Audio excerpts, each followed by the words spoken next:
Баршаңызға сәлем, сіздермен бірге Гүлнұр. Бүгін 20 минутта дайын болатын өте дәмді ши бауырсақ дайындап көрсету жолымен бөлісетін боламын. Осы YouTube каналымда аптасына 2 рет жаңа рецепт шығарамын. Сол үшін каналыма тіркелуді ұмытпаңыздар. Тіркелу үшін осы видео астындағы подписаться кнопкасын бассаңыздар болғаны. Ши бауырсақты дайындауға кірісеміз. 1 кесе жылы суға 1 ас қасық қант, қасықтың ұшымен тұз және де сұйық май қосамыз. Ұнымызға ас содасын біріктіріп, осылай қамыр илейміз.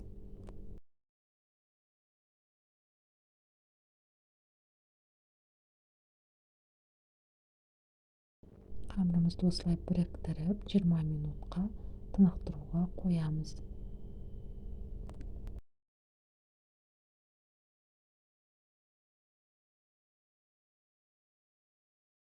Дайын болған қамырымызды осылай қолмен жазып, текшелеп кесетін боламыз. Лагман сияқты қолға жеңіл, оқтаудың қажет етпейді.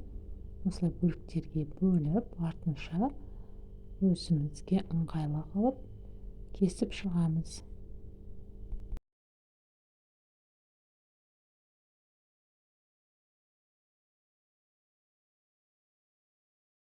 Өз ыңғайларыңызға қарай қолдарыңызға немесе үстел үстіне созсаңыздар болады. Және де осындай кішкене бөліктерге бөліп, тез арада барлығын кесіп шығамыз.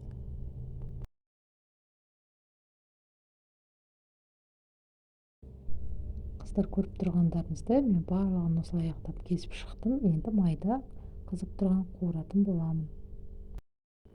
Міне осылай араластырып тұрып, тез арада пісіріп аламыз. Көп уақытта алмайды.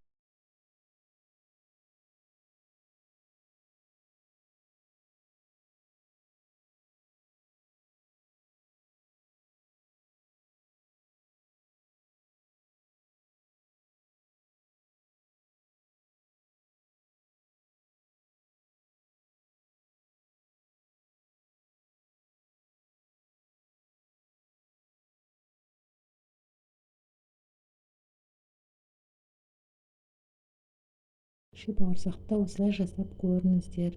Видеоны соңына дейін менімен бірге болғандарыңыз үшін рахмет. Егер ши бауырсақты дайындасаңыздар, комментарияға жазып, каналыма тіркеліп, лайк басуды ұмытпаңыздар. Ас болсын.